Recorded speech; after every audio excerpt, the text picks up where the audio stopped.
Bonjour à tous, c'est GLG et je vous souhaite la bienvenue sur cette vidéo. Alors, JT du Geek, mode électrique, tout ça. Alors, c'est l'effervescence chez BYD en Thaïlande, puisque la Seal vient d'arriver et elle est incroyable.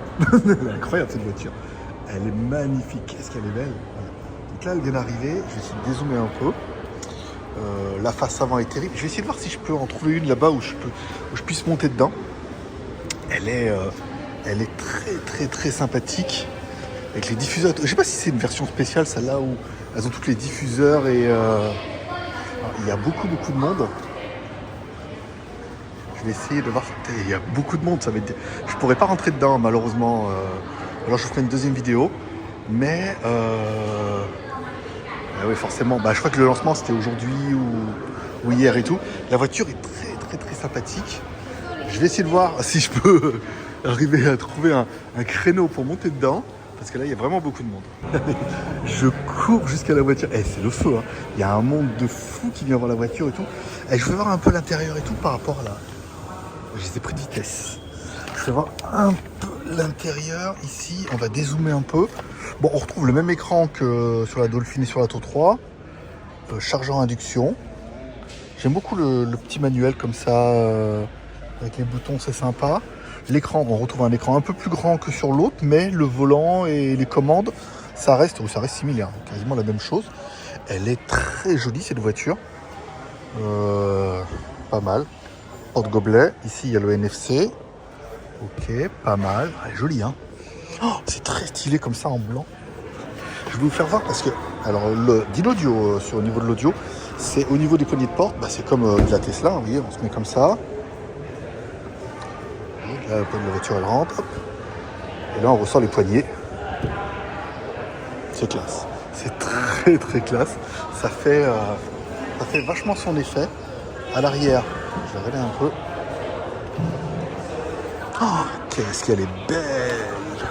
Je vais essayer de m'asseoir un peu. Oh la vache, ah ouais. C'est pas le même avec le toit vitré et tout. C'est pas le même délire hein. Petit haut-parleur d'Inaudio, ça fait plaisir.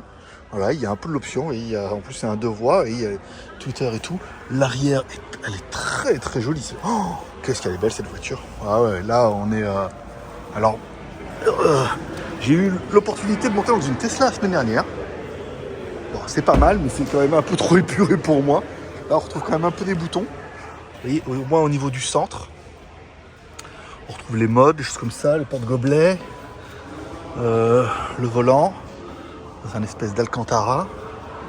Ok, on va regarder un peu de l'autre côté. Ici.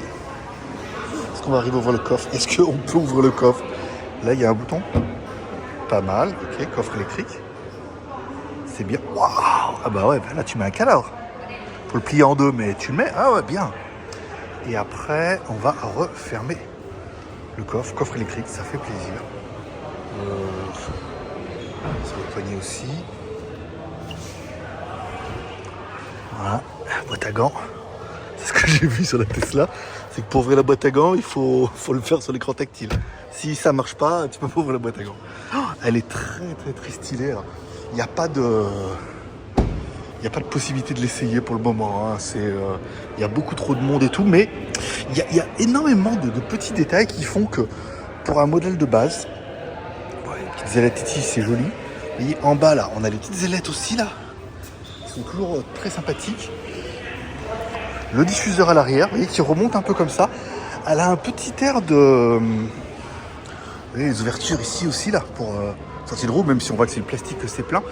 Elle a un petit air de voiture de sport, voilà, comme ça, d'origine, sans rien faire.